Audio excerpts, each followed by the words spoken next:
And we are live. All righty. We are live, boys and girls. We are live. Let's make sure everything's working. There we are. Everything's working. No one's twerking. Thank Yep, God. thank God. Nobody wants to see my fat ass fucking jiggle. All righty. Let's see. Where should we start? And I thought this was a family-friendly channel. Oh, we're family friendly for the most part. It's just the fact we got some pretty raunchy humor. Let's see. Where should we start today? Should we start with some good news first? I'm thinking we should do some good news first off. That way we can, because we've got some really heavy subjects this week that are pretty nasty. Let's do some good news about the Dragon Ball stuff that you brought up, Jeff. Oh, yeah. So, Dragon Ball news. Those of you who follow... everything is canon now. No. What do you mean?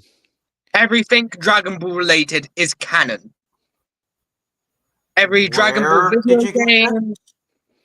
Yeah, where did that... It was said by one of the creators of it. Is that Mr. Hold on, let me see if I can find his name again. It's Toriyama. Toriyama. I thought he had passed away. I think so, yeah. Unless he's the one that's dead. No, Akira Toriyama is the one who's dead. Oh, okay. Yeah, it was the one that you said then, Dad. There is no way that all of it can be canon because then you have 800 different timelines. Well, yeah, then. Anyway.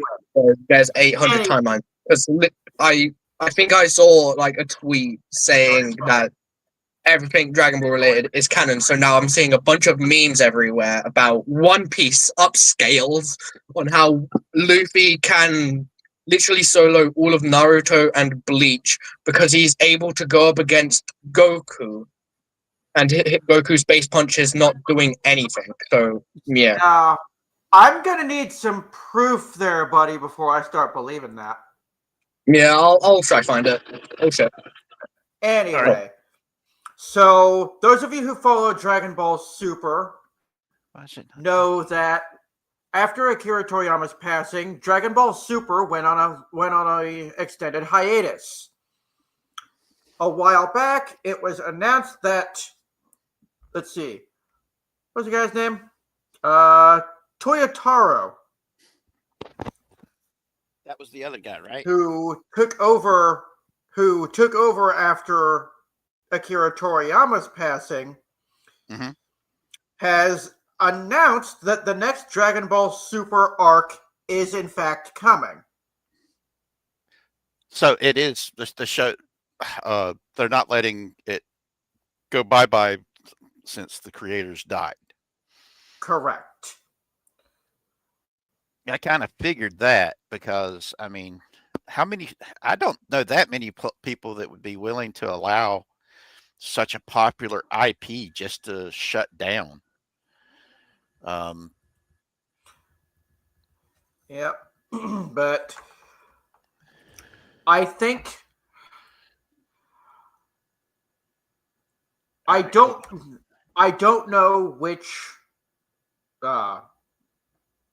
plot they'll be going with. I don't know which arc they'll be going with next, but I suspect it will probably end up being the Black Frieza arc. All right.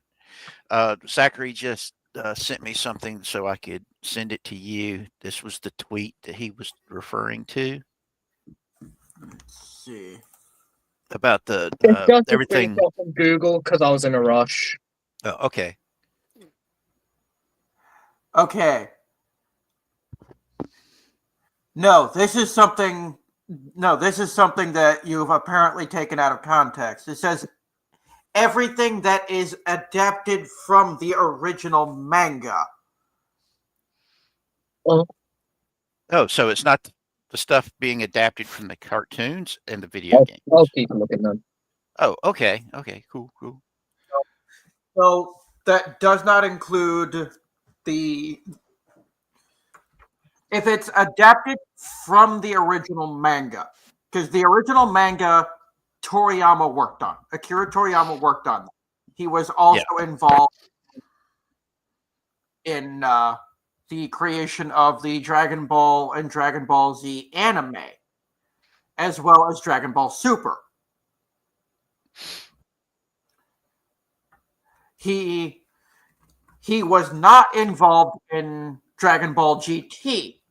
And what I understand,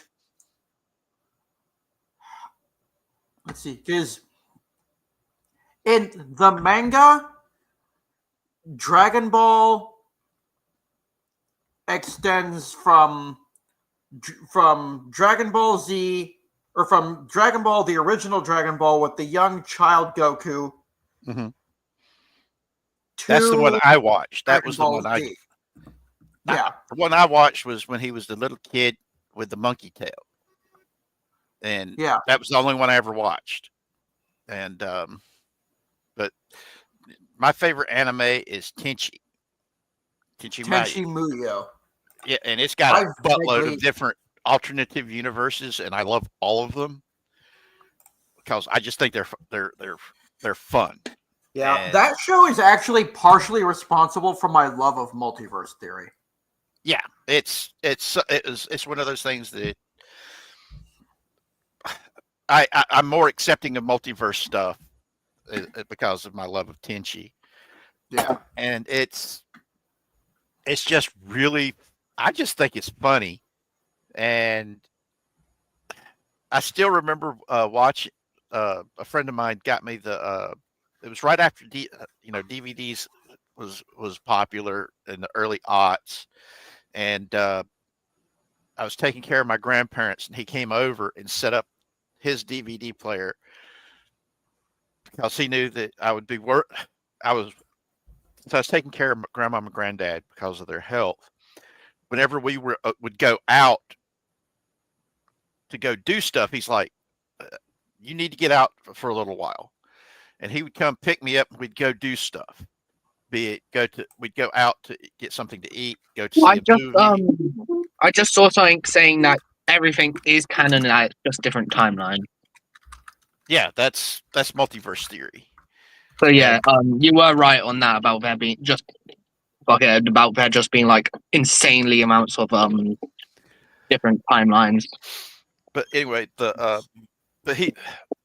I did not know this because I refused money from my grandparents because I did not want to be accused of trying to steal their money. But my granddad would pull Corey to the side and slip him about $40-$50, saying, "Go get him something to eat. Go watch a movie. Go buy him something." So, and just don't let him know we're the ones that gave you the money. And yeah, but he would cut. He would know that the longer we were out, I would start worrying about them. And so a couple of times he'd bring his DVD player over, and we would watch anime. And my grandmom and granddad would hear us laughing. And so they'd come see what we were watching and laughing about. And they're like, Grandmom wasn't that big into it, but Granddad would sit there and watch it too because, the adult humor aspects of Tenchi and Love Henna and stuff like that. We would be rolling laughing. And it's one of those memories that. So yeah, I'm a lot more accepting of multiverse theory because of my love of those crazy animes like Tenchi Mayu. But one of the big reasons why I didn't do Dragon Ball and stopped watching Pokemon was the girl that beat the living crap out of me loved those shows, so I stopped watching them. But I know a lot of people love them, And so thus we're talking about it because it's something people love. And that's what we're here for, is to talk about the stuff that people love. But yeah. I mean, when I heard that he had passed, it did knock me for a loop, because I'm like, oh wow, because Dragon Ball Z is extremely popular, and it makes a pretty good bit of money for everybody involved. And I remember the big Super Broly, Dragon Ball Super Broly, that had Vic Mignogna doing the voice for it, and how popular that was for a while.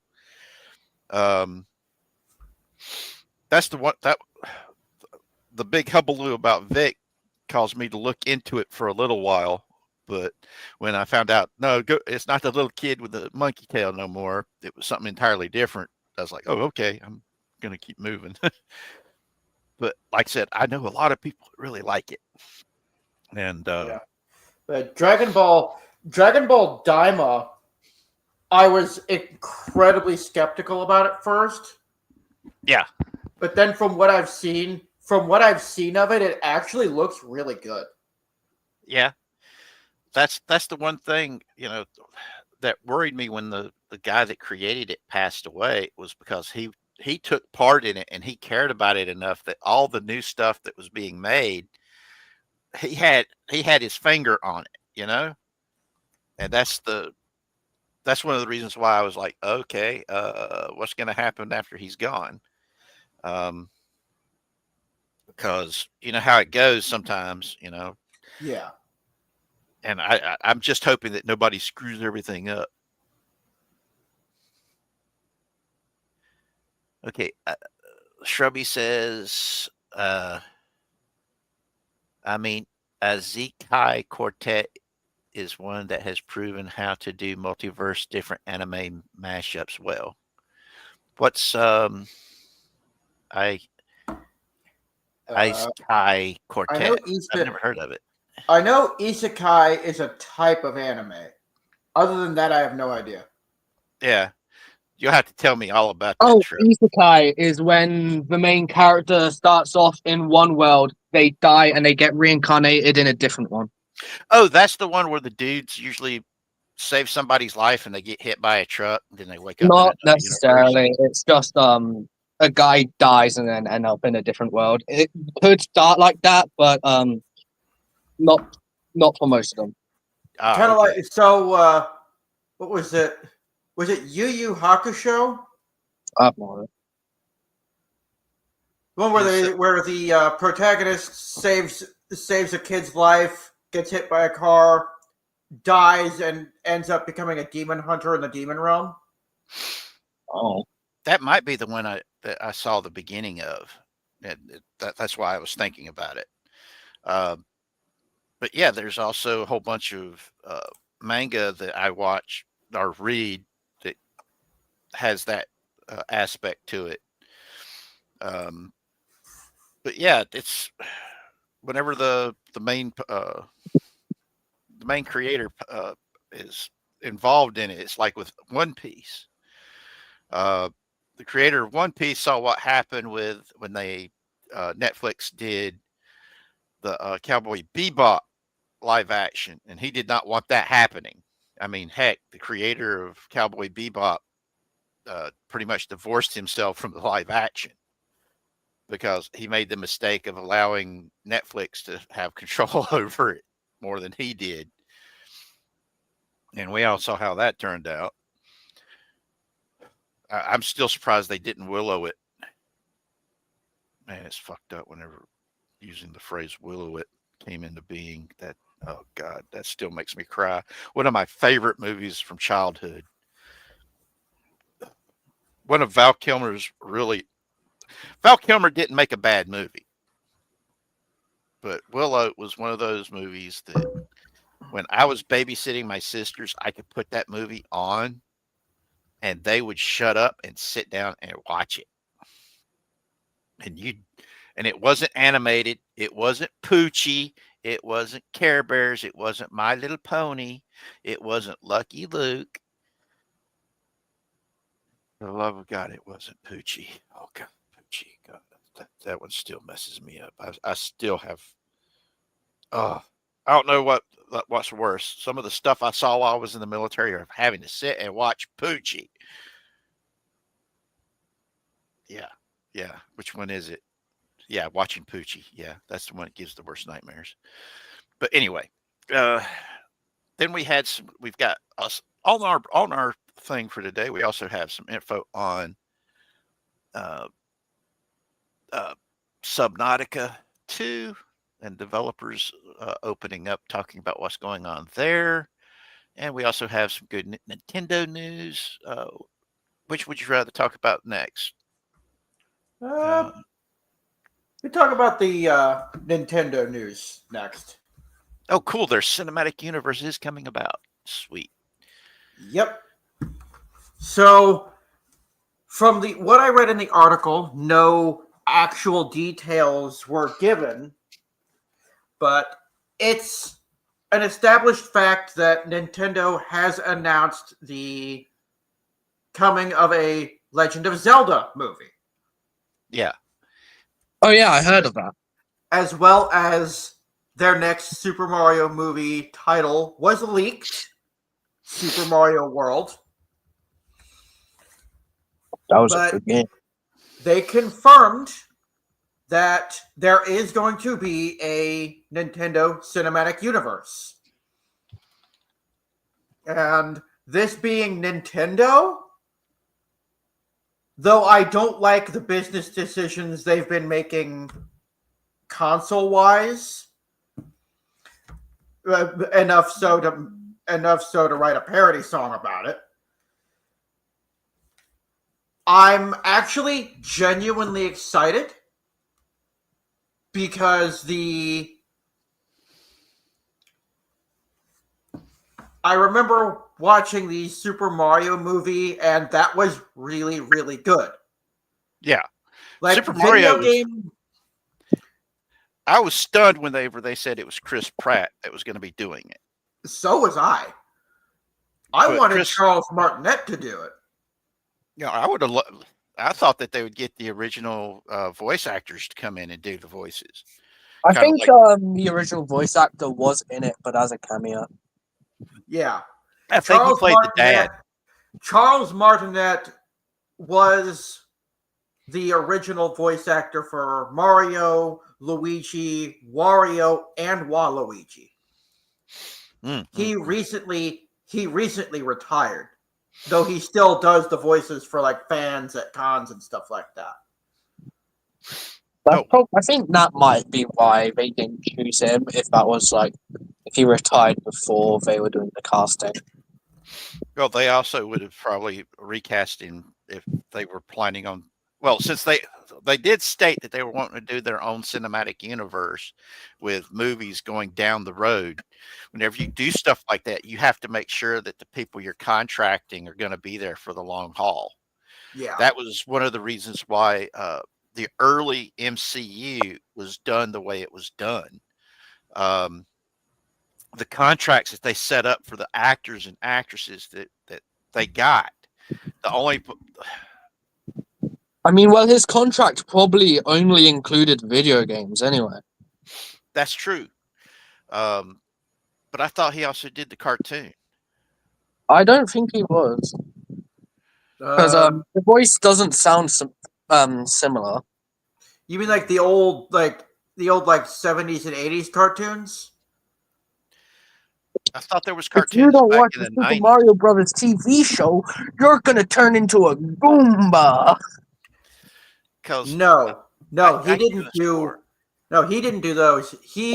Charles Martinet started voicing Mario in Super Mario 64.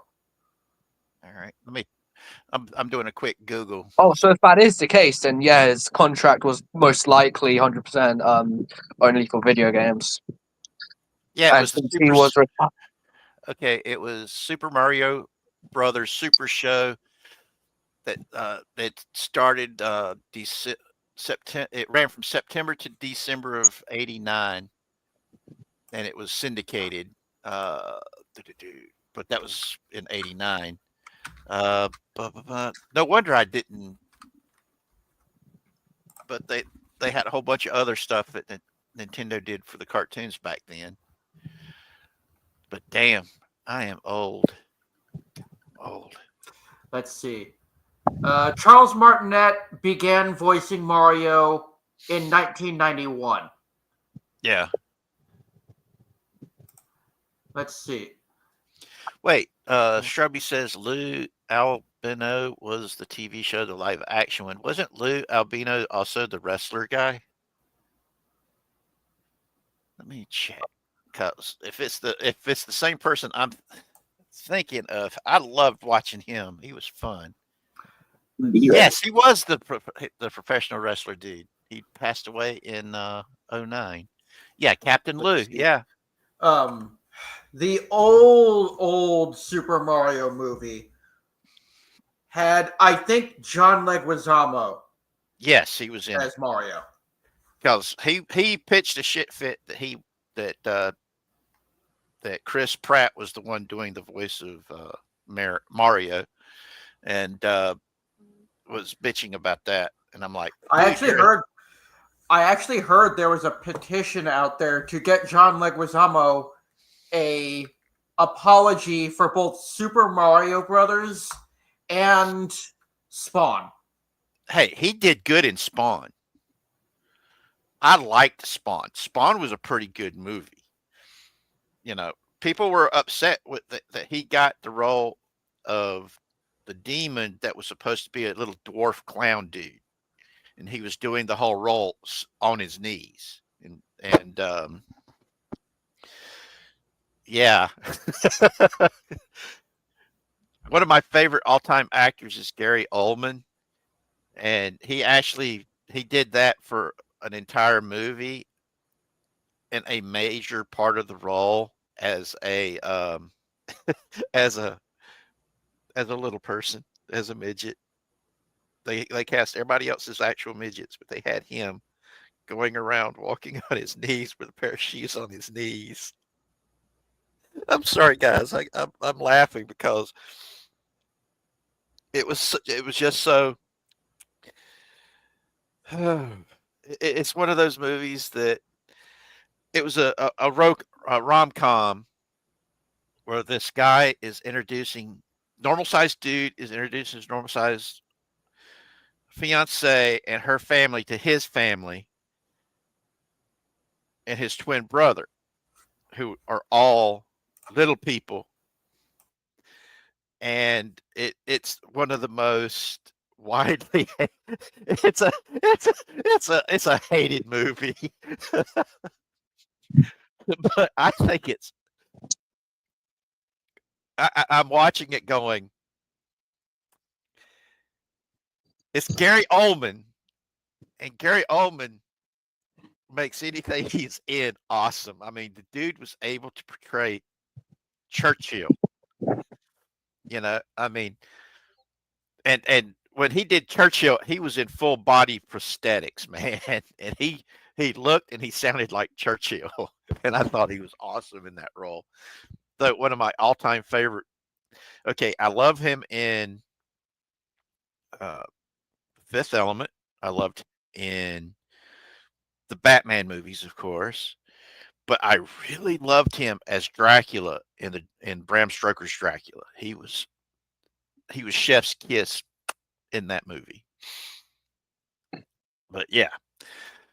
But but yeah, it's so cool that they are doing the cinematic universe for Nintendo, because Nintendo's got all these really good IPs, you know, for their games that just are screaming, make me a movie or make me a TV show, you know. I can't wait for the Legends over.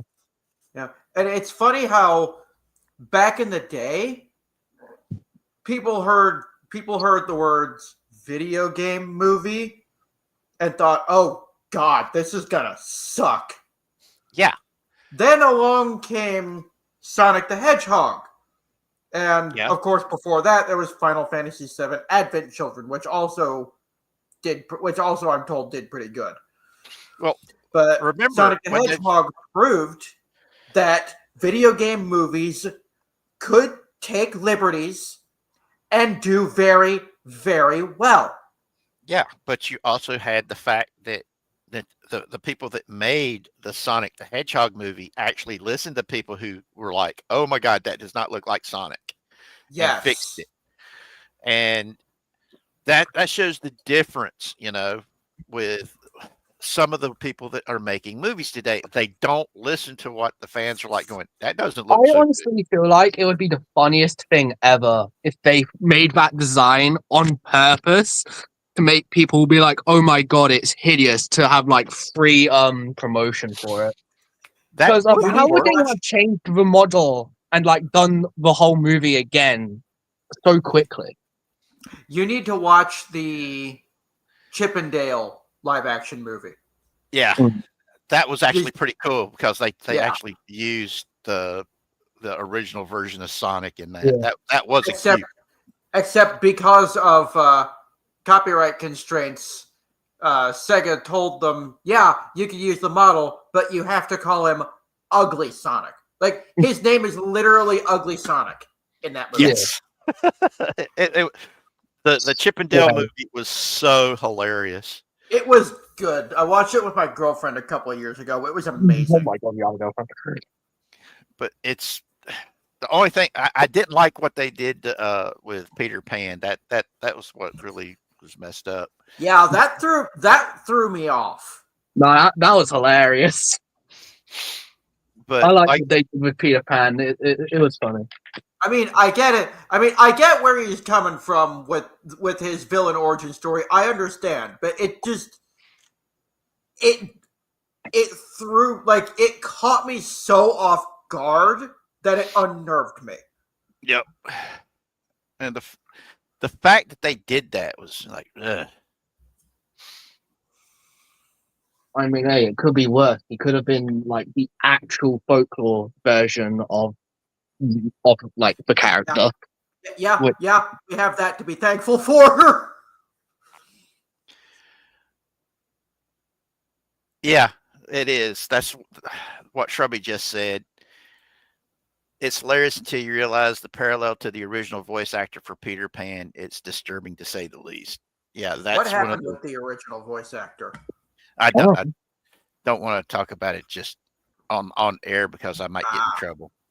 It was one of those types of things. Okay. If either bad stuff happened to him or he done bad stuff. He hit puberty and people didn't want to hire him no more.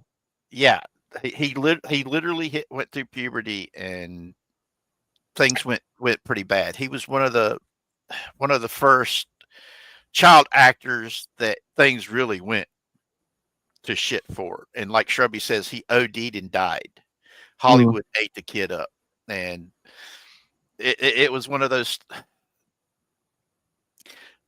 In many ways, it was the prototype for what happened to a lot of child actors.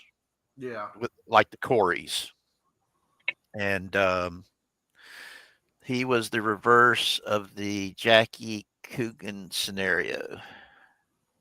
Did I say Coogan? The name Coogan, right? Oh, but yeah, but not. I love these movies. Even if the movie doesn't do so well in theaters, if I like a movie, I still like the movie. It's one of the reasons why I don't hold people liking bad movies against them, because there's a lot of bad movies that I love. Because if you're entertained by it, you're entertained by it. And you shouldn't be made to feel ashamed of loving something that other people don't love. Jackie Coogan became the name of the laws in place in Hollywood to this day to protect child actors. Yeah. There was several child actors that was associated with the Little Rascals that had things did not work out well for them. Let's see. One was shot and killed over a dog.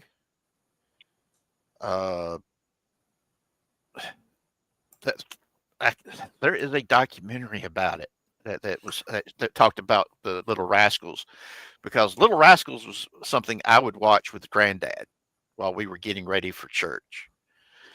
And here in North Carolina, we had the singing cowboy that, let me see if I can find his name. Is Fred something.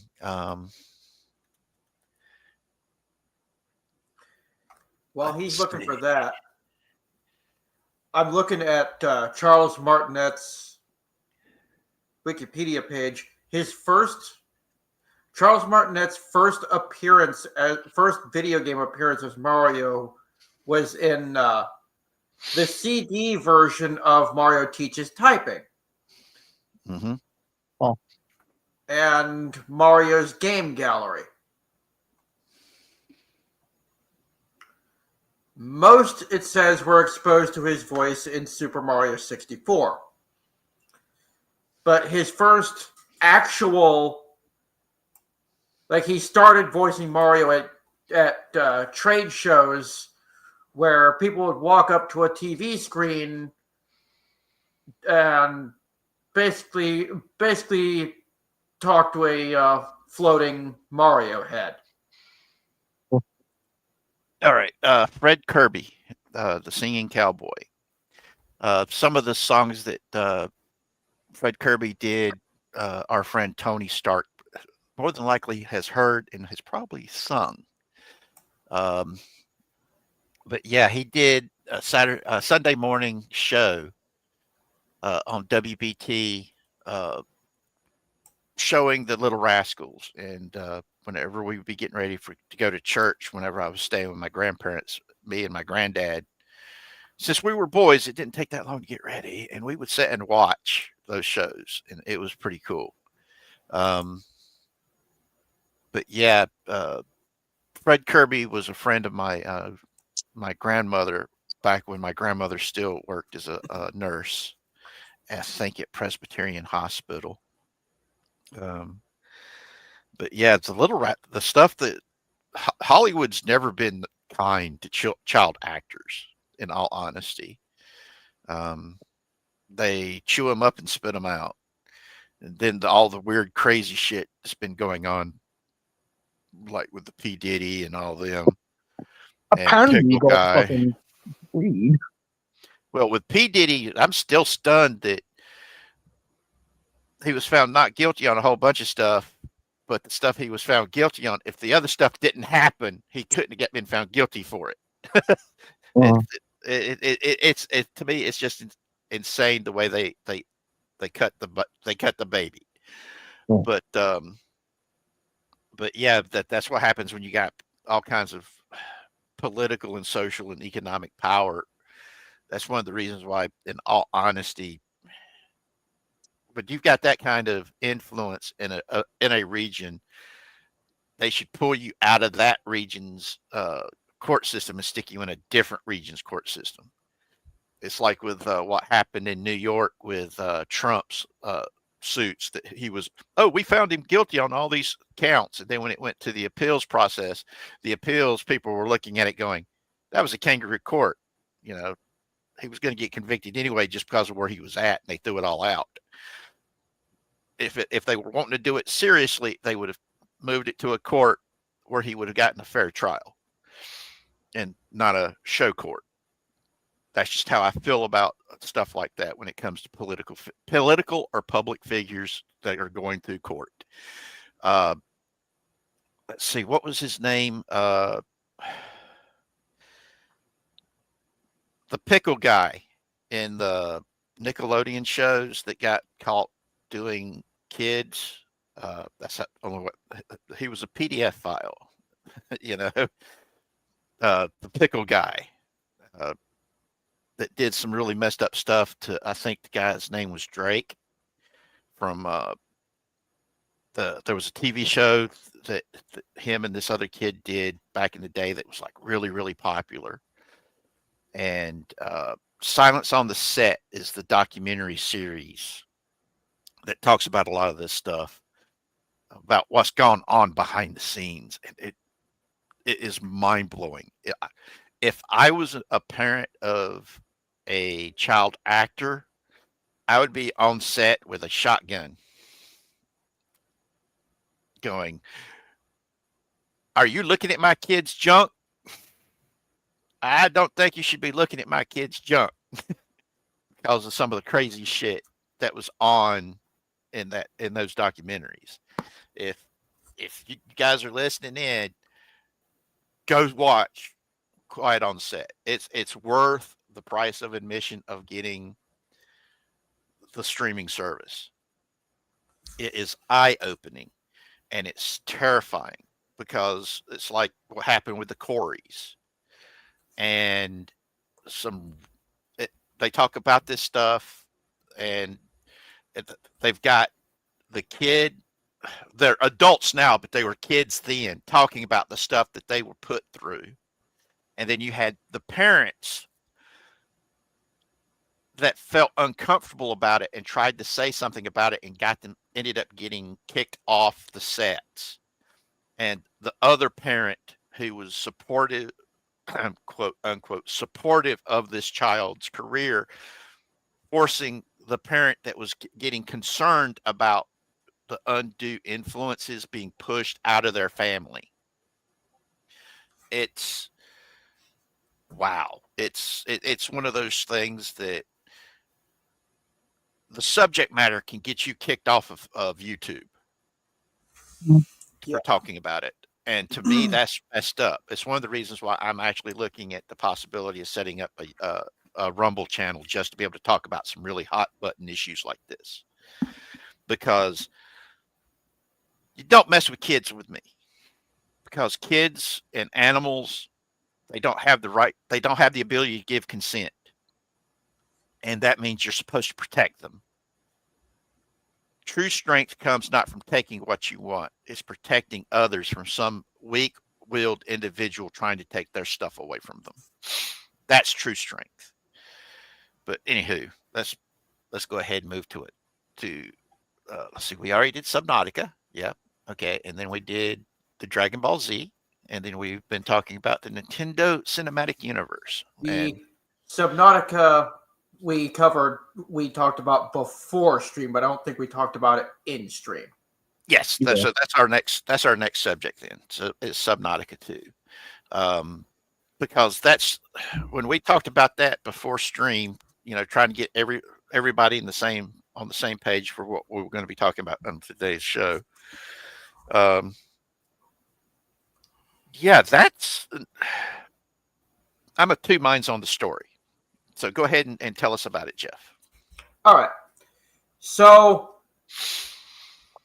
Subnautica, the Unknown Worlds, the company that developed Subnautica, Subnautica Below Zero, and is currently working on Subnautica 2, was bought by a company out of, I believe, China named Krafton.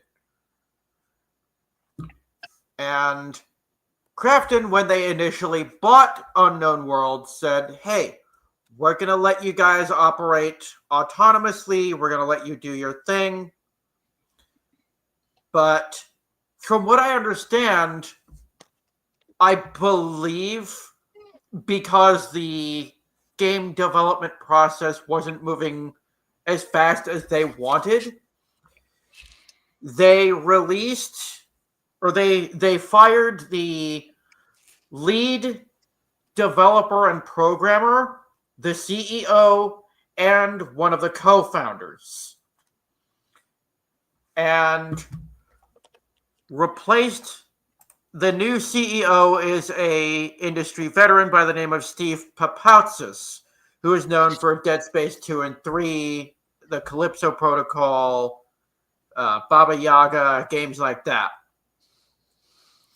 The Subnautica community, the fans,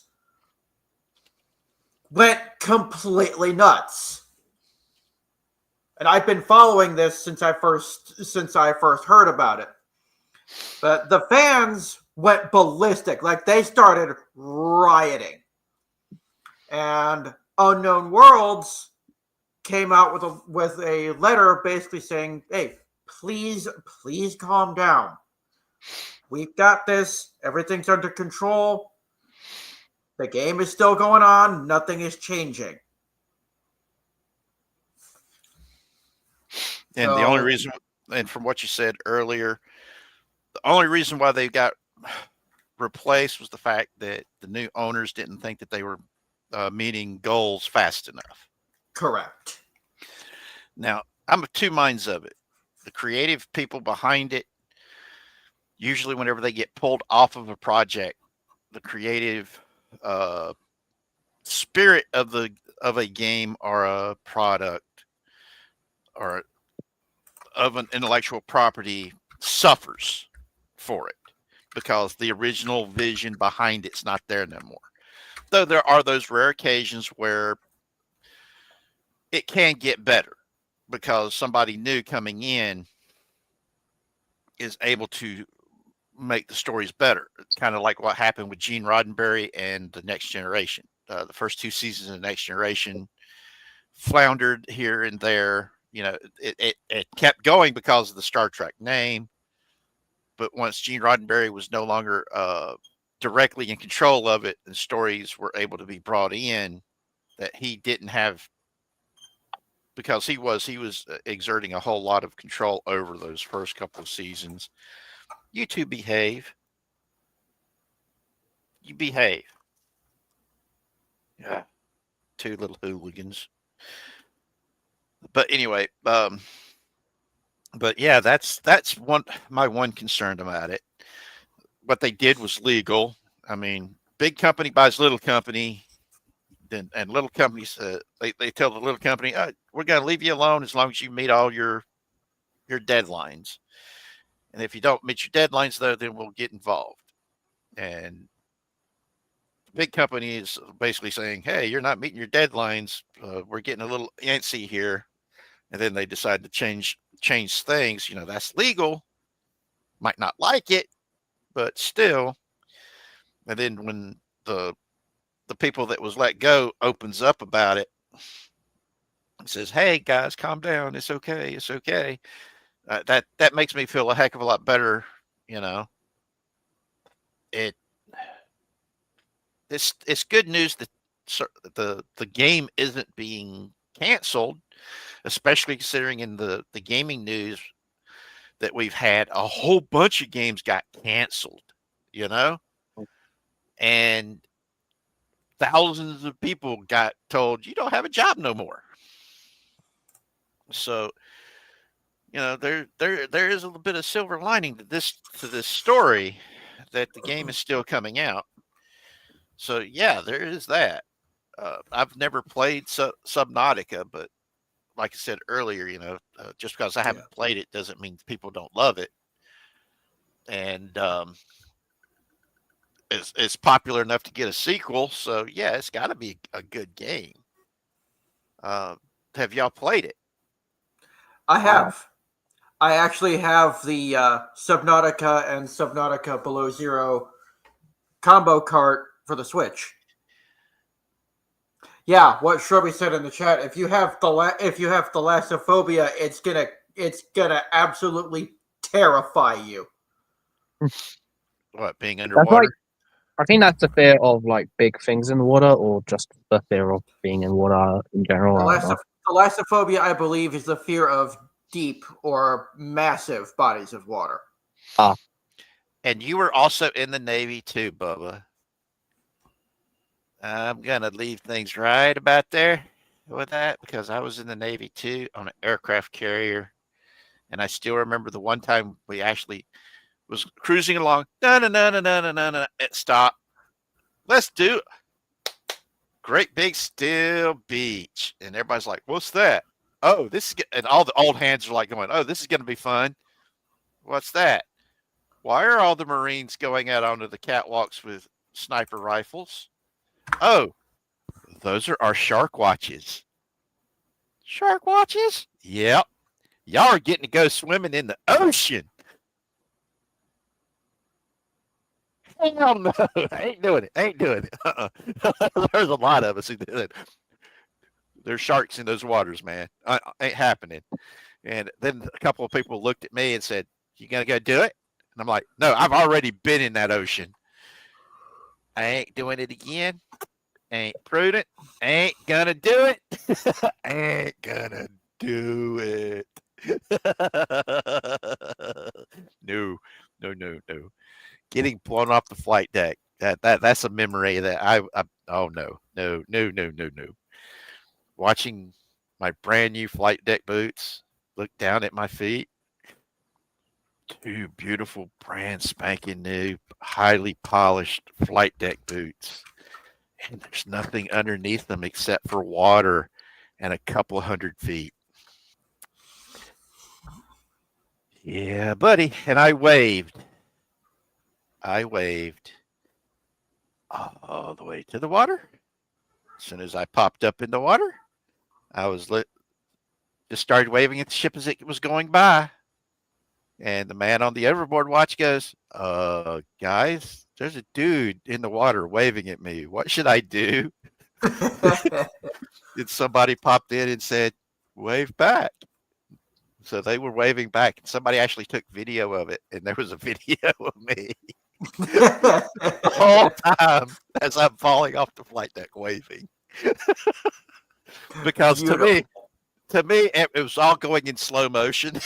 Because they said, you remember in the Wile E. Coyote in Roadrunner, whenever he realizes he's in the air?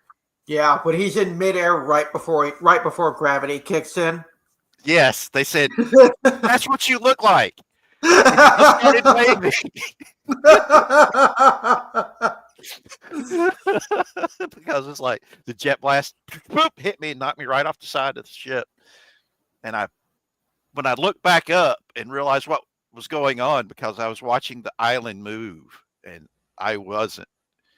And I'm like, oh shit, look down. And like I said, the image of brand spanking new flight deck boots and no ground underneath them, just air, a couple 100 feet of air, and then the water. And I looked up and I started waving, and boop. Yeah, fun times.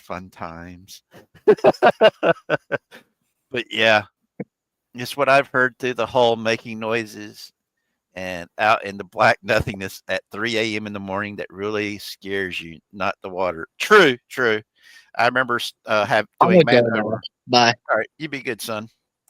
I remember doing man overboard watches when I first got out there, and we would watch lights up underneath moving around under the ship, and then things pop up out of the water, fly overhead and back into the water, and we'd be on the sound powered phones talking to each other. Says, "Did you see that?" "Yeah, I saw that."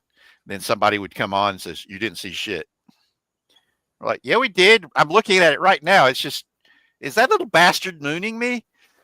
"You ain't seeing shit, man. You don't see shit." "Who is this?" "This is the XO. You don't see shit." Damn it. That sort of shit. Oh, but yeah, it's like whenever we were going through the hurricane and doing our watches, and we were watching what was happening to the little boys. Oh God, the people in the destroyers, man, they had to really buckle that thing down. Okay, a submarine is actually made to go underwater and then come back up. That's just how it's made.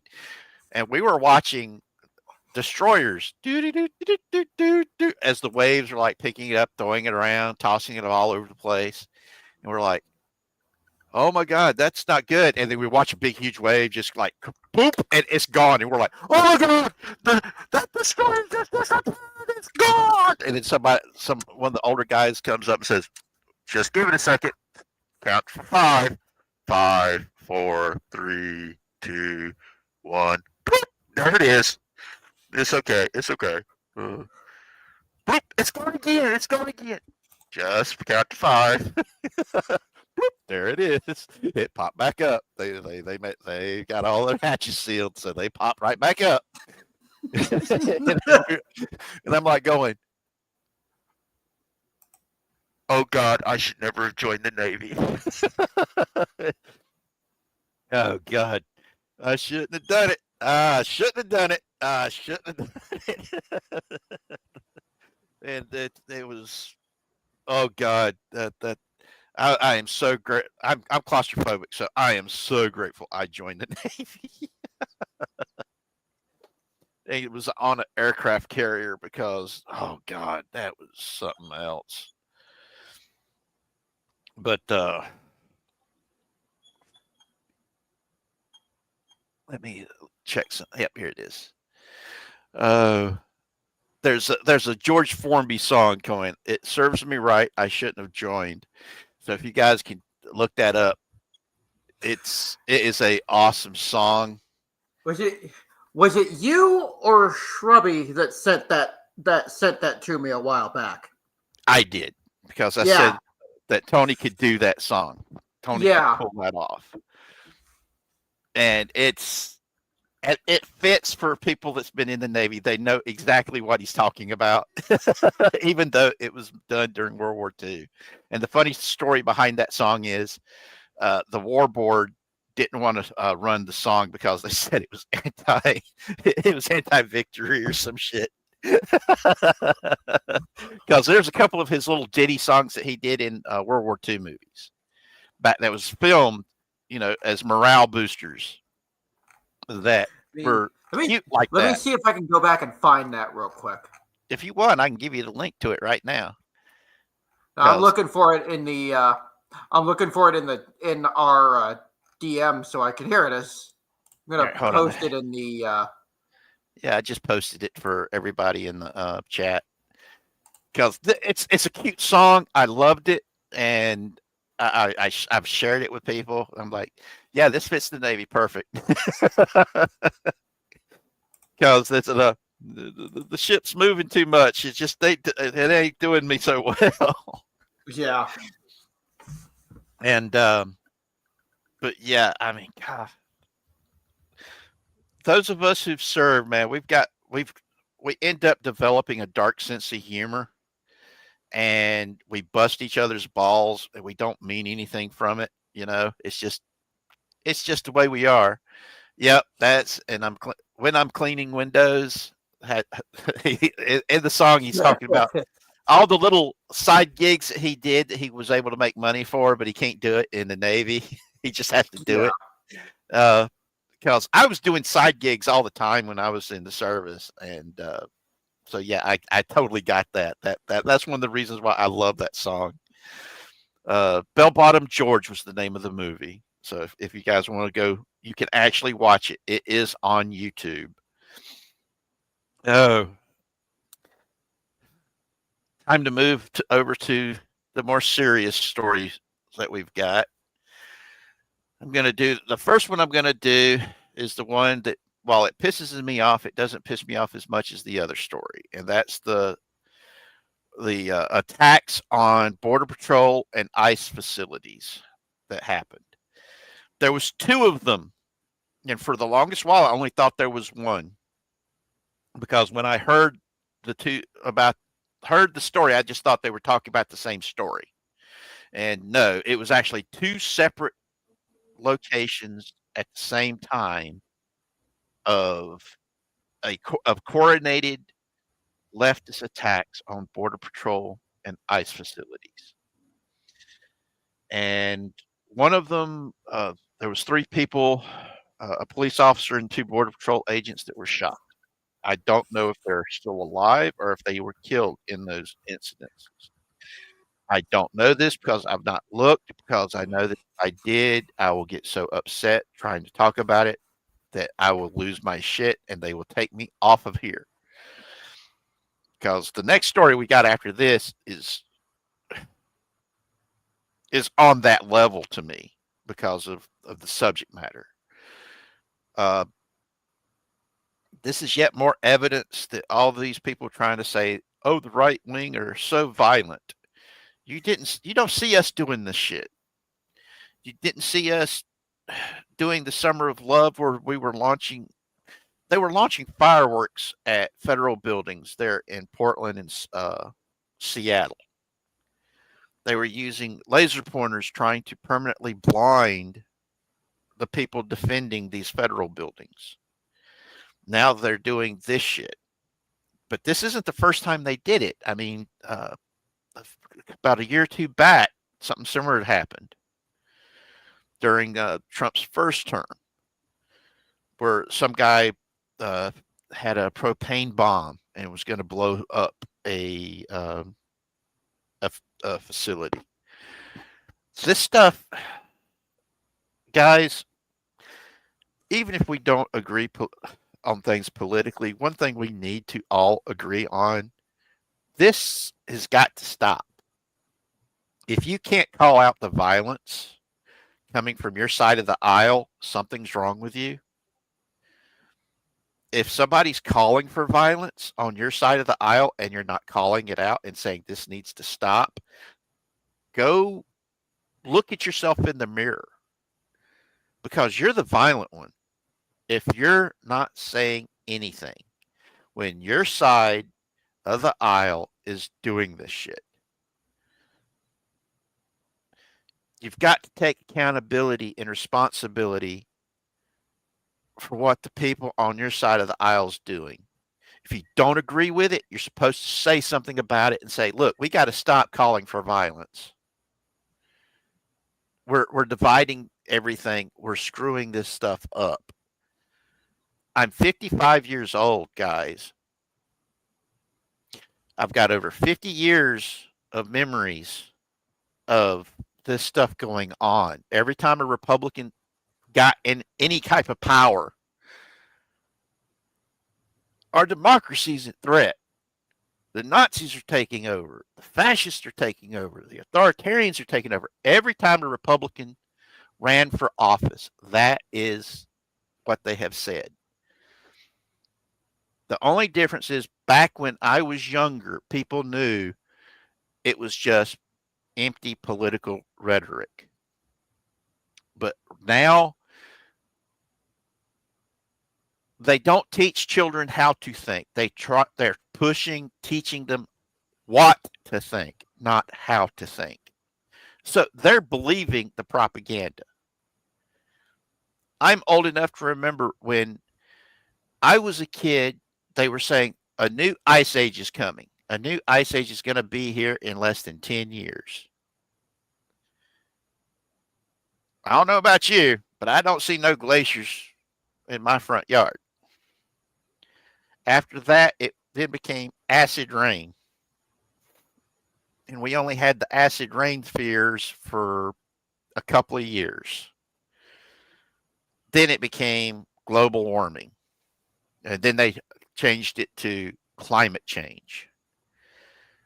Because all the times they kept saying, oh, we've got 10, 15 years before everything's going to be underwater. This is all about fear mongering to get people to vote or do things you want them to do. Rod Emanuel, whatever the heck his name was, who worked during the Clinton years, said, don't let a crisis go to waste. Those ghoulish bastards would not let a crisis go to waste. Oh, we're going to stand over the bodies of these kids who just got unalived by a school bang-banger. Man, I hate having to use euphemisms just so I don't get kicked off this platform. It's because it's the same thing with PTSD. Back when people referred to it as shell shock, people realized just what PTSD really meant to soldiers who were suffering it. Just how much of a big deal it was. When you purify something, it makes it to where it's more acceptable to talk about. But it also makes it to where people don't see, just from the description, just how big of an effect it has on people. So, words have power. That's the one thing these people have right. That's why they keep changing it from PDF file to minor attracted person. It's sounds better. It doesn't hurt their fifis.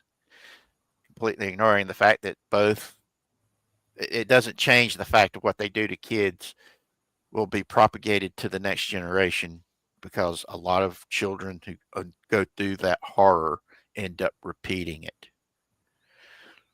Not just with the SA stuff, but with the physical and emotional, verbal and mental abuse of a parent being a bad parent. That stuff gets repeated. And it is for that exact reason that I swore to myself that I will never have children. Because you're afraid Don't get me wrong. I want to have children, but I know that because of the psychological and emotional damage that was done to me through 2 decades, actually 3 decades of various types of abuse and neglect, I know I shouldn't, because I will end up passing that down.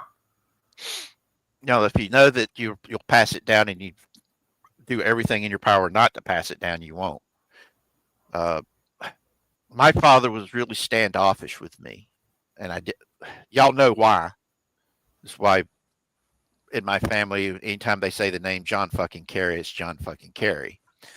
But I didn't know that until after Daddy died. I did not know why my relationship with my dad was so strained up until I took care of Grandmom and Granddad, and Dad actually started treating me with respect and was more willing to open up. But they never told me the full story. It was my aunt that told me the full story that really it made things finally make sense, but it still didn't, because if I had known that a lot sooner, my life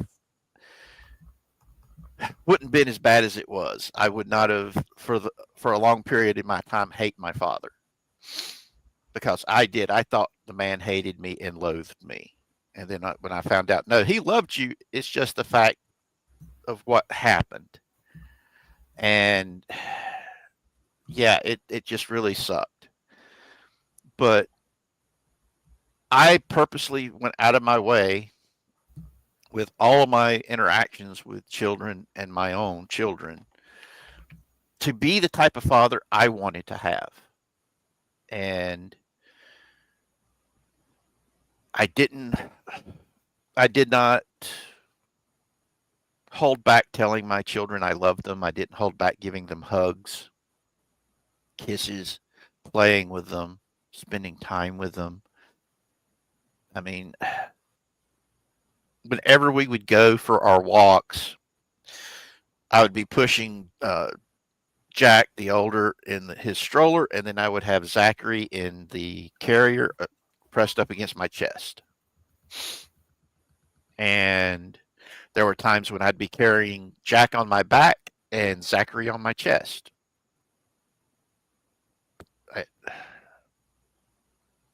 They were my life. They were my everything.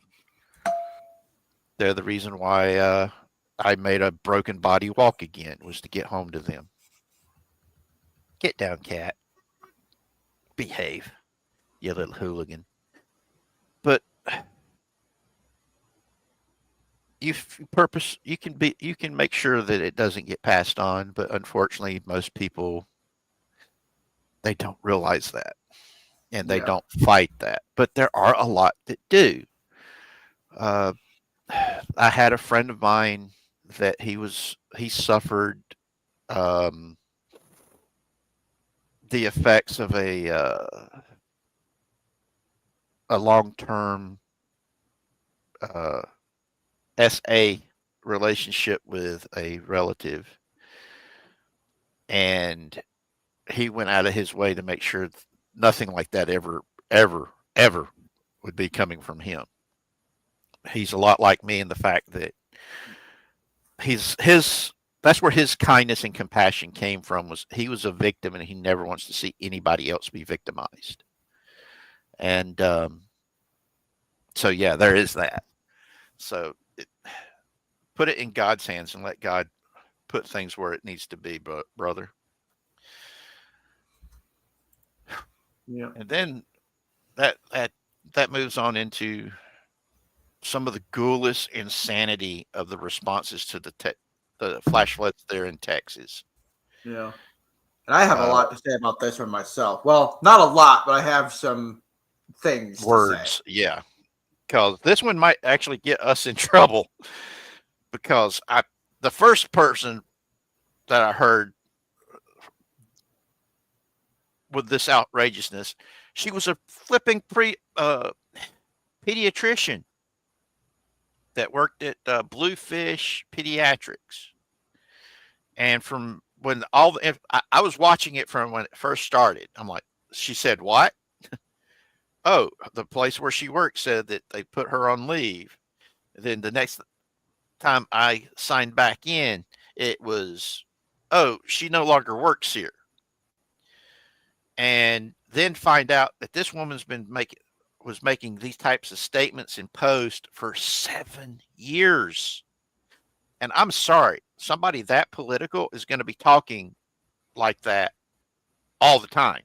The people around her would not know that she felt that way. You know, so the people there at their clinic, everybody that worked there knew her standpoints. And like I said during the pre-show, I'm sorry. Even if my employer was paying 100% of the medical care, I would not be taking my kids to that pediatric clinic. I would have told HR up front, look, this is one of the doctors there, and this is the type of shit that they talk about. I don't trust my child around somebody like this. And on Facebook, we were discussing this on Monday and Tuesday, Monday night and Tuesday morning, and about the fact that it took them too damn long to fire the woman. And people were like going, well, they fired her. And I'm like, yeah, but like I said, they knew this stuff was going on. And the only reason why they fired her was throwing her under the bus because there was enough of a backlash that it was going to hit the practice as a whole. Yeah. You know, and that's where I stand. I don't care who you are. Mm-hmm. I don't care what side of the aisle you or your political opponent are. If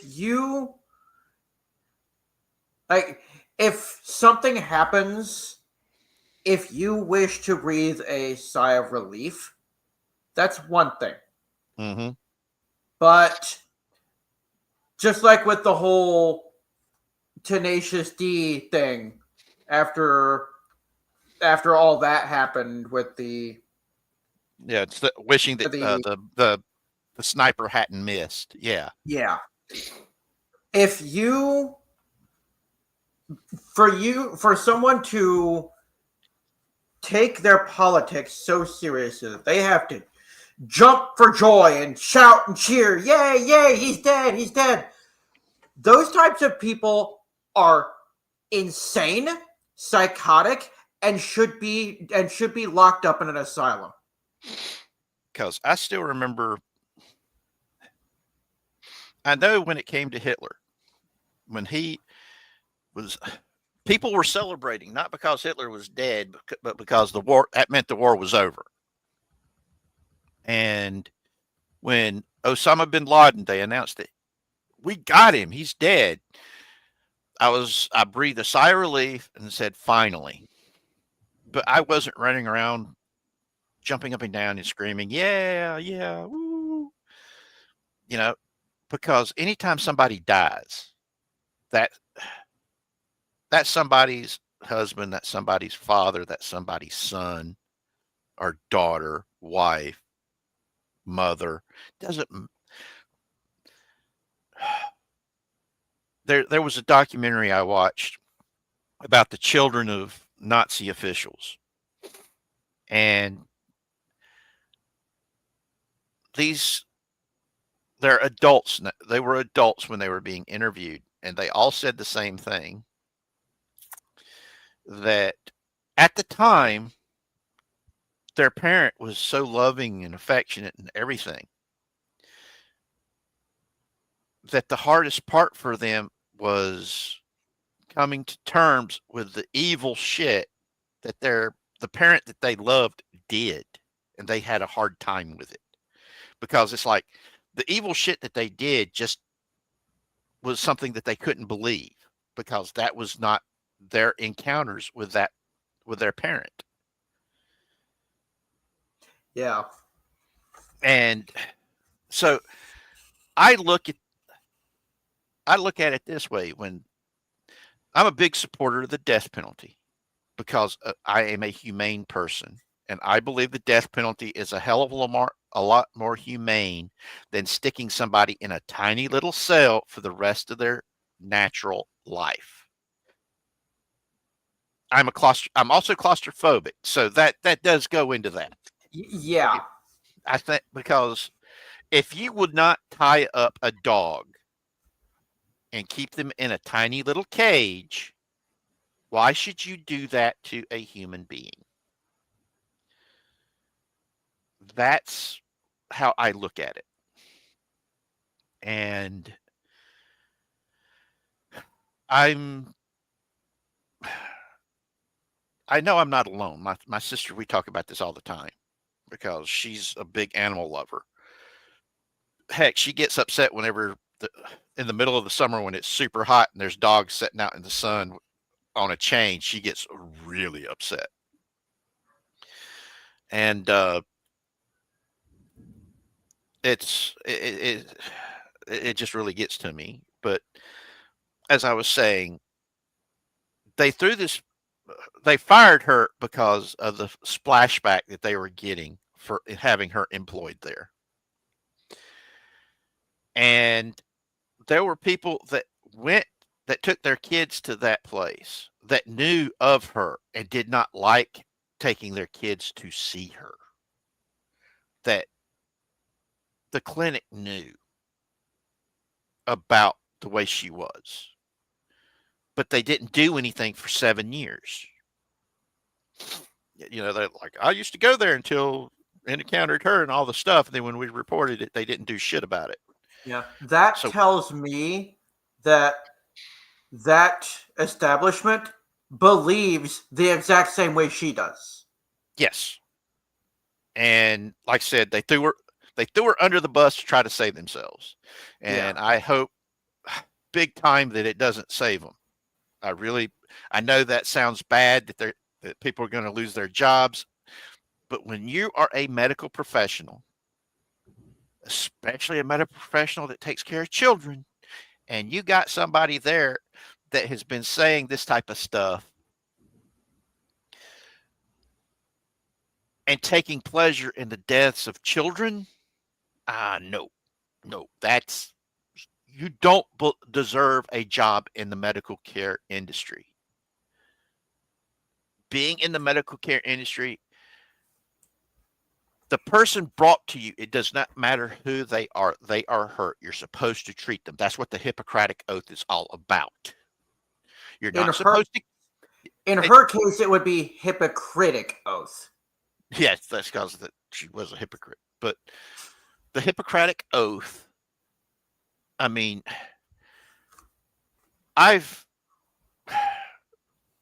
combat corpsmen and combat medics will give medical care under fire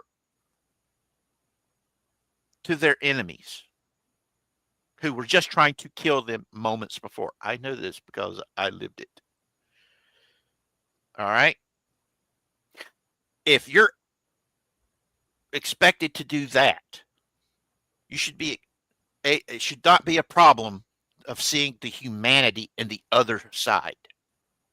The problem is we've got to a point where irrational hatreds have overwhelmed the rational mind and common basic human decency. That's why I set this up, and I want us to talk about things that we love. Notice the tone of my voice from the beginning when we were talking about cool stuff and things that we loved. Can you not tell by the sound of my voice how much this upsets me, how much this hurts me? I was watching TikTok videos of people talking about these flash floods, lying about the situation that set all this stuff up. That part I can understand when it comes to propaganda and people spewing lies just because they don't like who's in the White House. But the ones that really got to me was these black women celebrating the fact it was little white girls, little white Christian girls who died. Celebrating it. Yeah. There is never, ever an excuse for letting your partisanship Or become your more important than your common human decency. Well, it's also racism.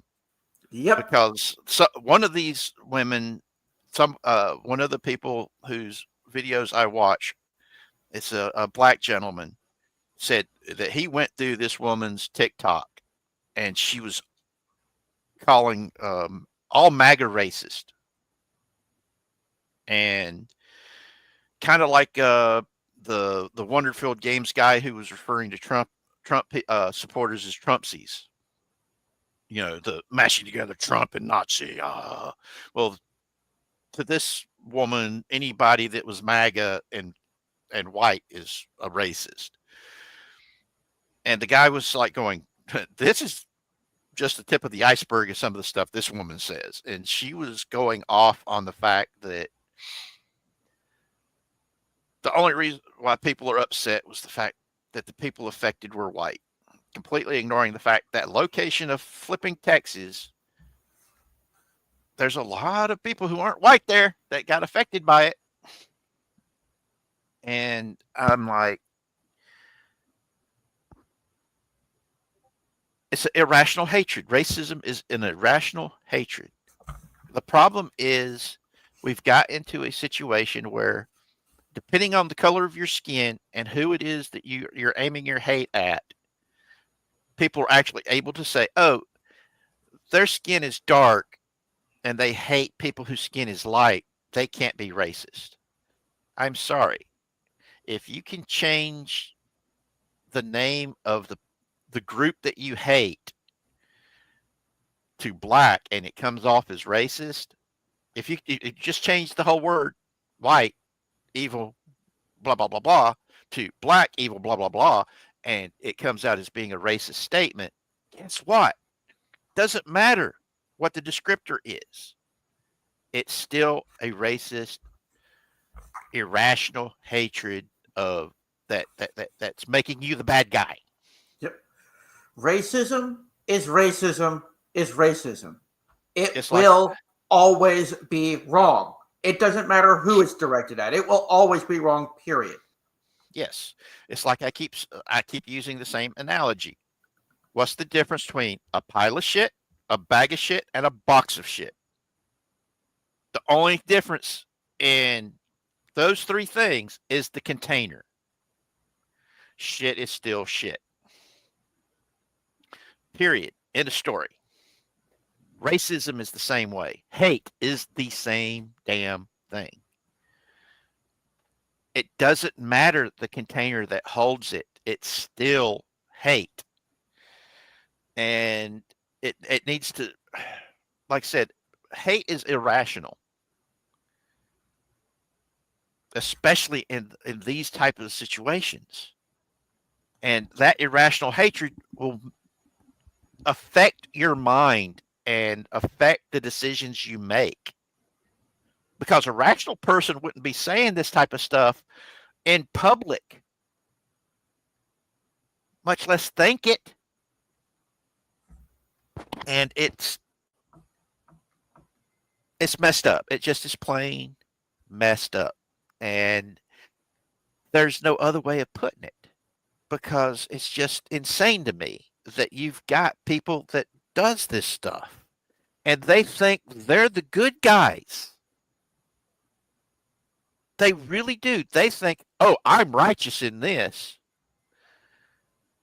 They can't see the fact that they're doing things and saying things that would make even the most ardent Nazis back in the 1930s, when they were on their rise and when they were extremely blatant with their hate and their racism, and in the early 40s, when they were the ones being able to do all the evil stuff that their hatred allowed them to do, would be sitting there stepping back going, yo, dude, that's messed up.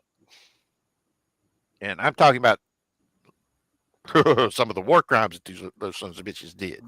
Yeah. They'd be looking at these people that are cheering this stuff on going, you need to knock down a few. You're scaring me, man.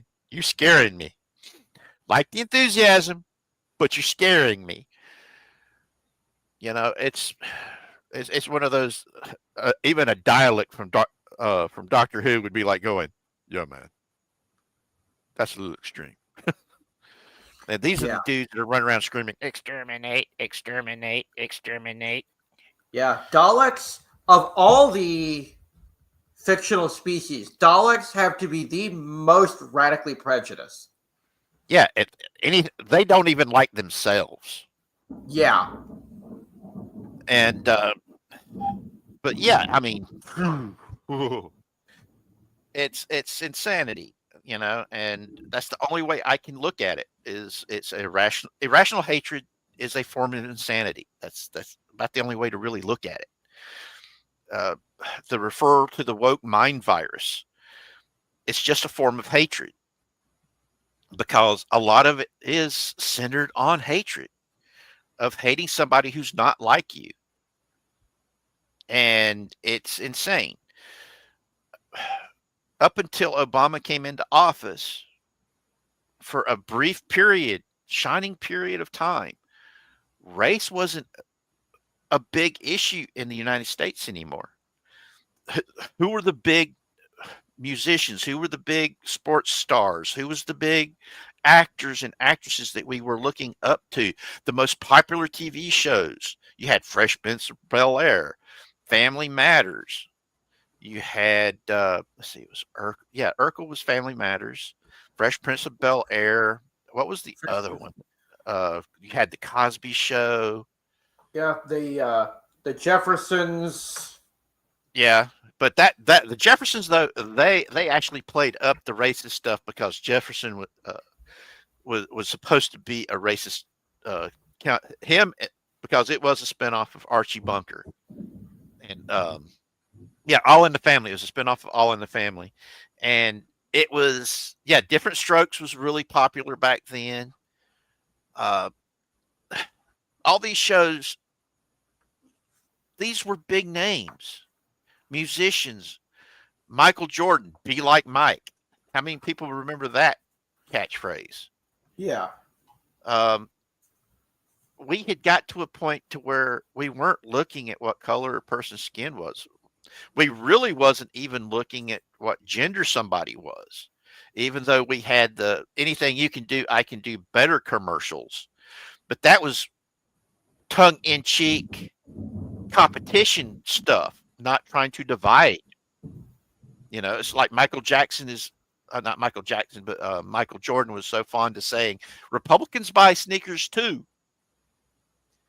But some of the biggest stars we had, Michael Jackson, Prince, Will Smith, Halle Berry, Aretha Franklin, Tina Turner, the three most famous TV dads when I was growing up was Bill Cosby, Uncle Phil, and Winslow.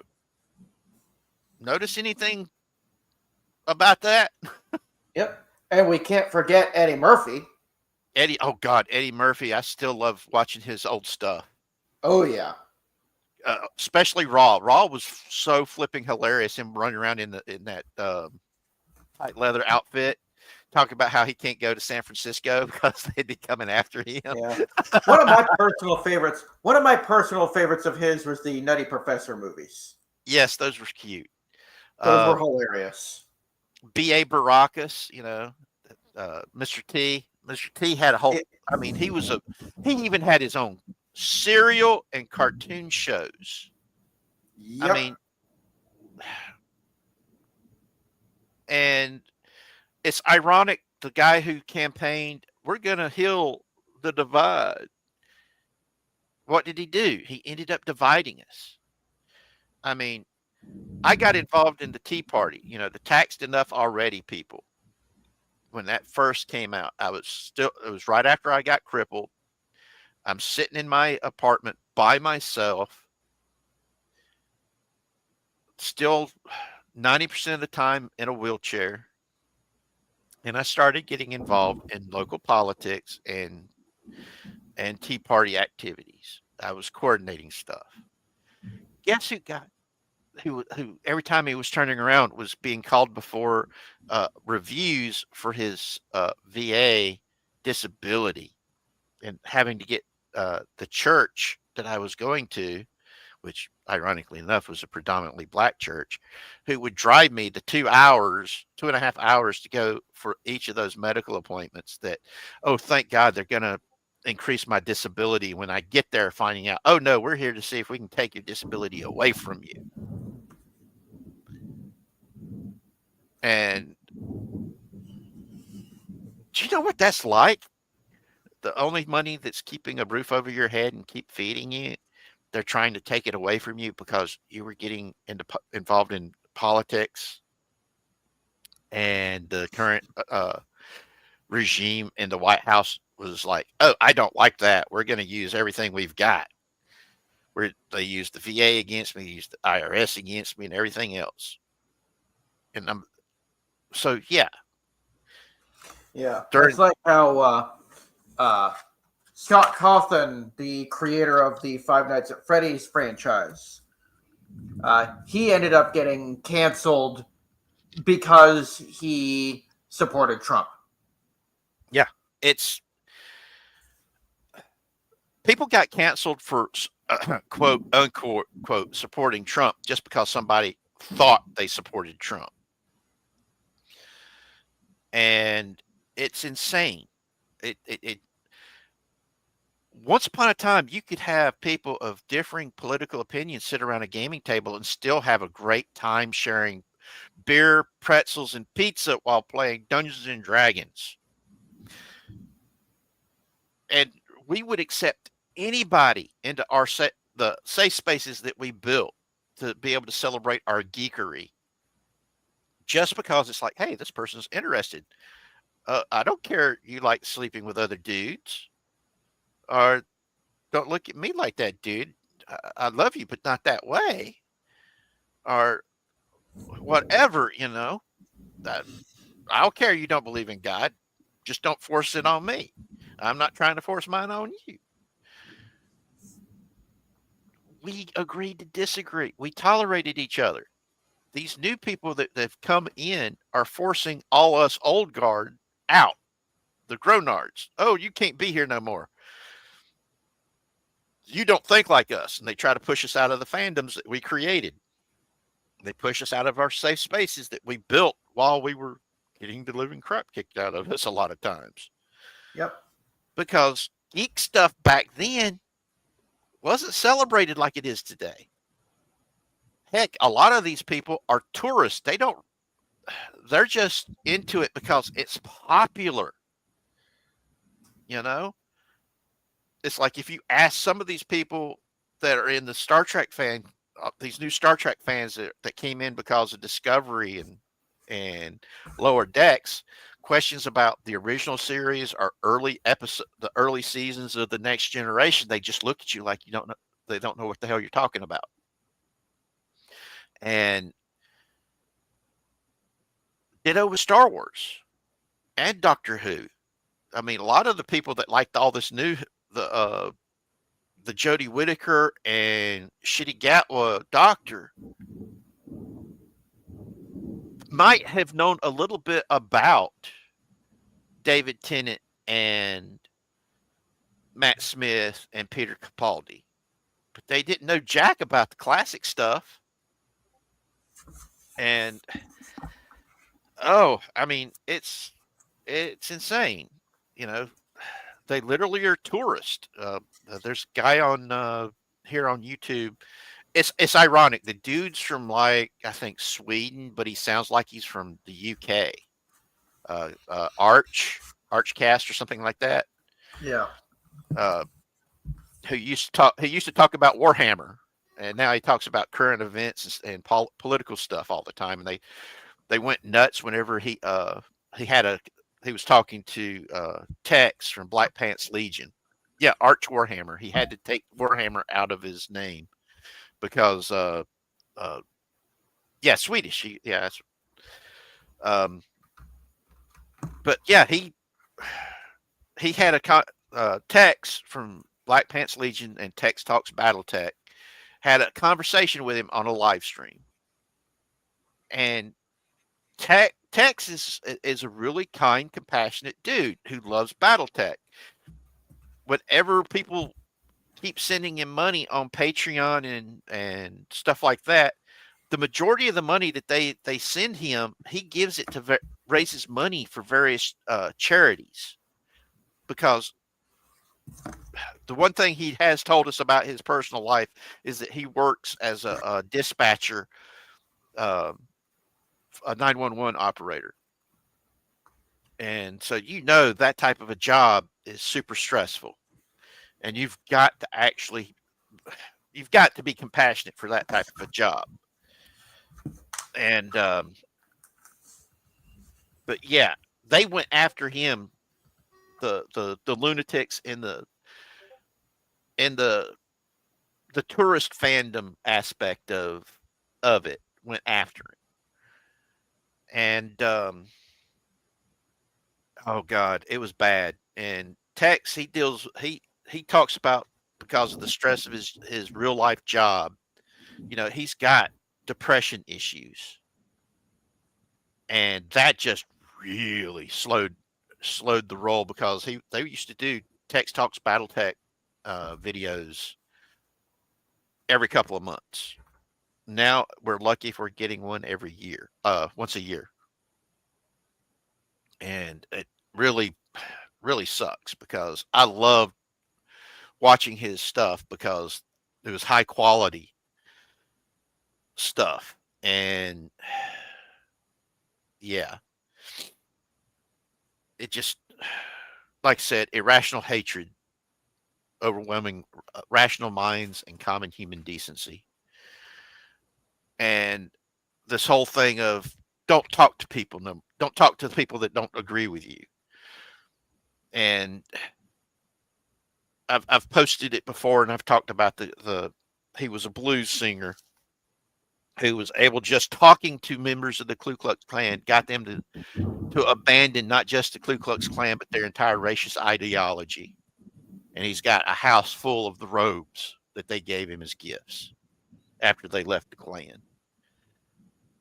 And all because he talked to people and humanized, which is why I'm doing this, is to humanize us and try to get people to see us as the human beings we are. That's why I keep saying, whenever we get ready to end these things, please share the things that you love with others. Show your humanity, show your kindness, show your compassion. Be the change you want to see in the world. This world needs more love in it, because there's just way too much hate, just too much division, too much violence. And the only way we're going to change it is by sharing the stuff that we love, by letting our humanity, letting our kindness, letting our compassion be our shield and our weapon. Let people see us for who we actually are, not who they keep getting told we are. And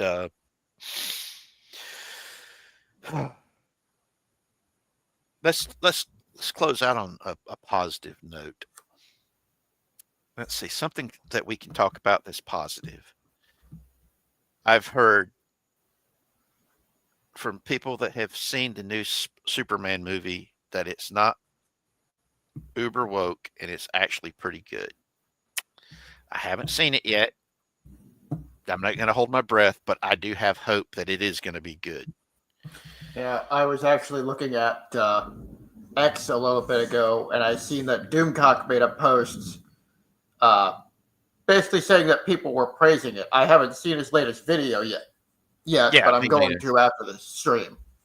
Well, I think they're going to be talking about it on Pop Culture Breakdown tonight. Yeah, because people have gotten to see it. So hopefully it will be one of the things to talk about. If this is a case where it actually is a good movie, I mean, let's be clear. James Gunn straight up said it's about politics. He literally said it's about politics. But if this does turn out to be a good movie, then this could be an example of the pendulum is finally starting to swing back the other way. Oh, it was Sean Gunn. Yeah, his son, brother. Okay. Thank you for that clarification, Shrubby. But that's one of the reasons why he's supposed to be on the panel. But unfortunately, his internet's being a jackass.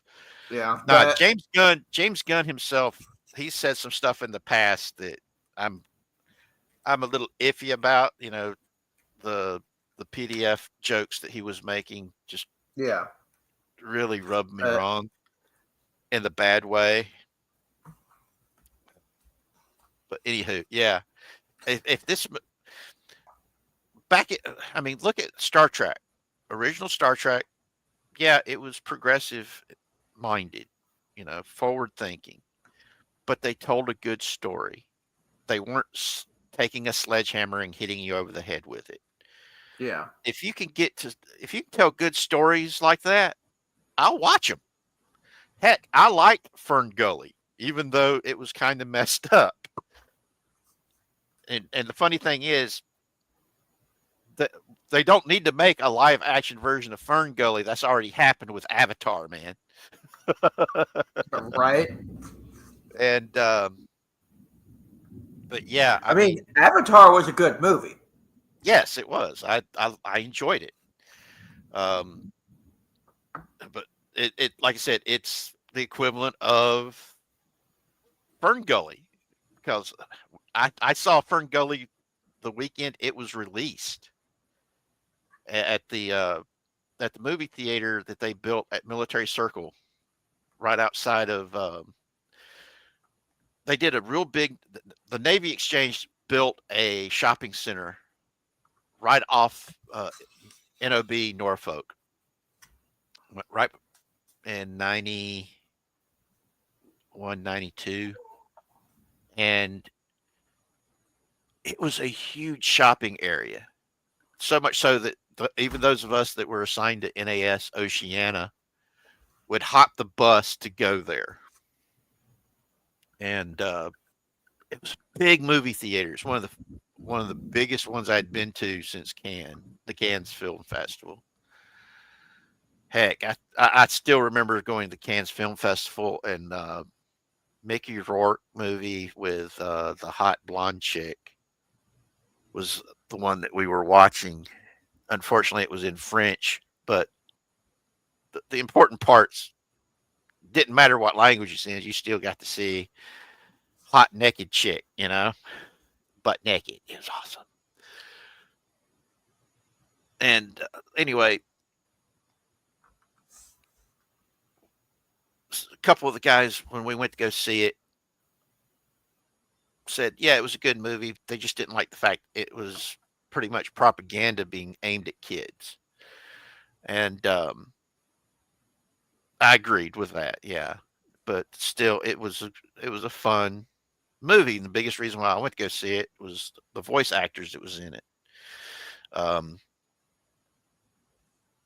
Plus the fact I had promised I'd go see it, because there were guys that were asking me about what movies to take their kids to go see. And I said, okay. You know me, I'll watch all the movies that's out during that week. And that's what I did. But yeah, if you can tell a decent story, tell the decent story. If you're trying to push a message, tell it in a good story that people are going to want to see. That's all we want is a good, entertaining story. If you can't do that, you're actually putting the message you're trying to give, you're setting it back, guys. Especially if you're using a sledgehammer to try to tell it. Look at what's happened with Doctor Who. They've murdered an entire franchise. Murdered is putting it mildly. Well, they killed it. They've done naughty things to the body, and they castrated it. They castrated it, tortured it, made it torture itself, then murdered it, then did naughty things with the body. Yeah. And it's one of those things while on display for all to see. Yeah, and celebrated while they did it. But yeah, I just can't get over that stuff, you know. But everybody, remember what this is about. This is about us sharing what we love. Be kind to one another. Remember, you know, we have to be the change that we want to see in the world because this is the only world we got. And when it comes down to it, you take action in statement or in deed.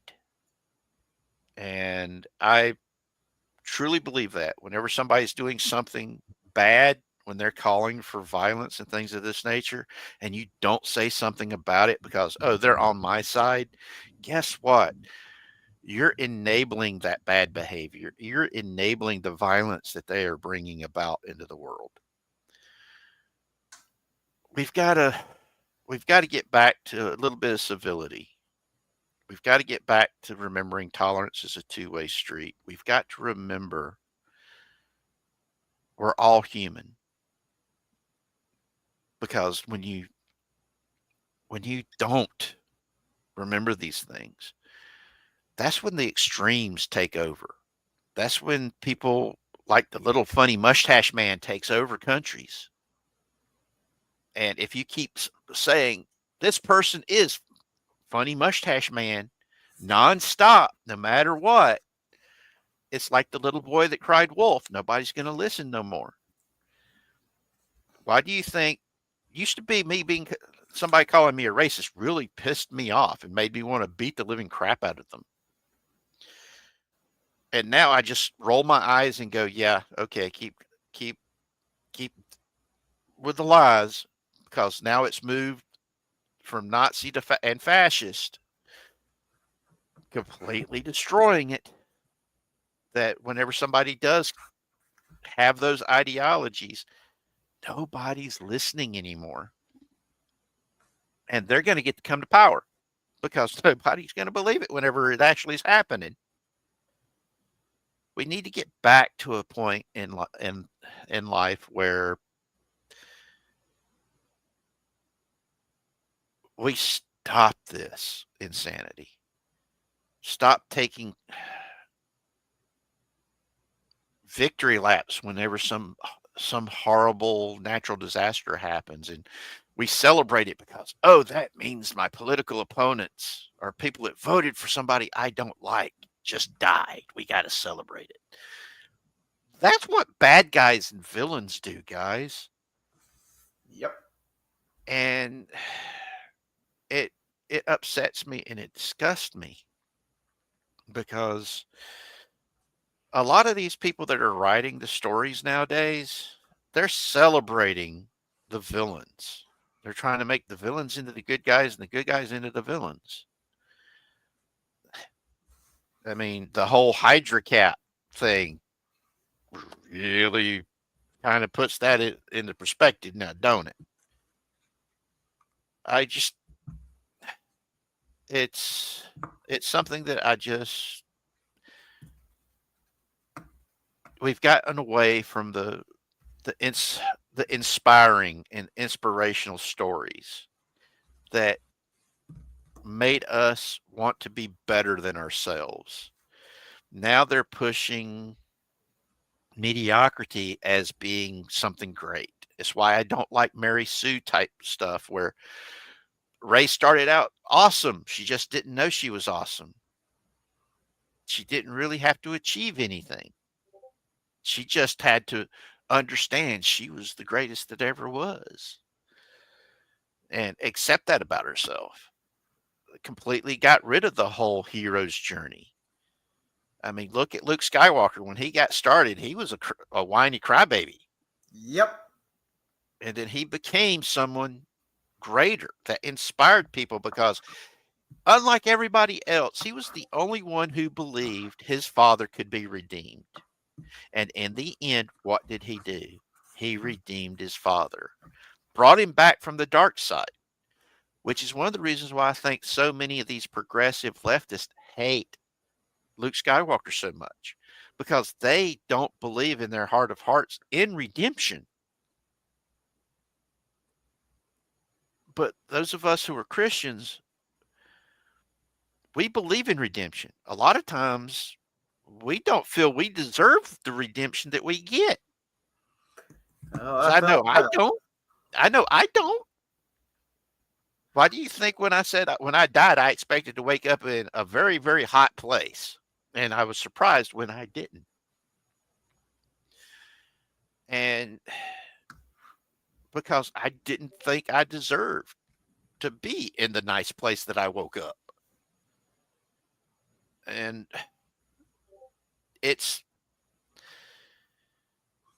I don't think it's a generational thing. I really do think it's because these younger people are being raised in a way that they've been indoctrinated and taught what to think and not how to think. And that so many young people don't want to do their own homework. They don't do the research into stuff. They're just not interested in doing it. And I mean, anytime somebody goes, well, I'm doing my own homework on this so I can be informed on it whenever it's time to go vote. And you got people looking at you, calling you a conspiracy theorist because of that. So yeah, it just frustrates me because growing up, that was one of the things that teachers kept telling us to do. Here's your homework assignments. You need to go look into this. You need to read this. And even if when you did the research and it was different than what the teacher said, as long as you've got the book in front with it to point it out to them, the teacher's like, oh, I never read this before. And it's one of the reasons why when I became obsessed with how Hitler came to power and all the stuff that he did, and I couldn't understand how he did it. So I researched everything and I kept meticulous notes. It's also one of the reasons why I don't do nothing but don't. I always have backups of everything now is because I ended up losing all of my notes when I transcribed them all over digital when my computer died in 2002. But I had interviews that I had done with people who lived through the rise of Hitler. And it was amazing stuff, you know. Yep, 30 minutes. Pretty impressive. Well, it's time to shut down anyway. I just just really upset with the way things have gone this week, even though we did have some really good news, especially the Nintendo Cinematic Universe. That I'm looking forward to that. Yeah, there's a lot of. Again, I don't agree with. I hold Nintendo in the same regards that Doomcock holds Disney. Yeah, they're my Disney. Where, yeah, I love them as a company. I love them as a like they're a major part of my childhood, and I do wish them the best. I just wish they'd stop making the stupid decisions they've been making. But this is some genuinely good news that I'm really excited about. Yeah, and there's so. I mean, The Legend of Zelda. I'm looking forward to that. I actually remember watching the cartoon, which, ironically enough, I keep going back to the cartoons in my childhood because that's where I know this stuff better. Because yeah, hey, there's nothing wrong with that. Because for me, it literally was the fact that the video games for me was going to an arcade or going to the convenience store that had an arcade box. That to me was video games because we were poor white trash. We didn't have these gaming systems back then.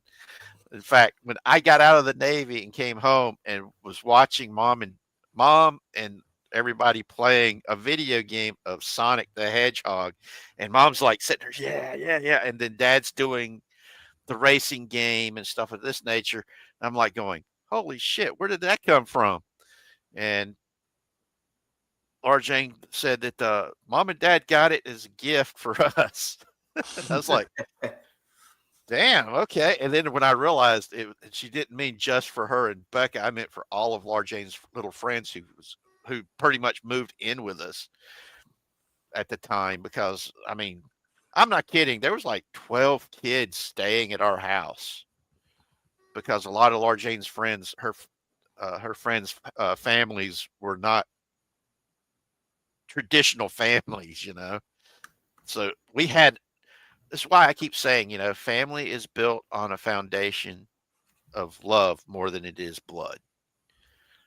And that's why I keep referring to the the quote unquote community built that Doomcock and Tony has built as a family, because we are united by the things that we love.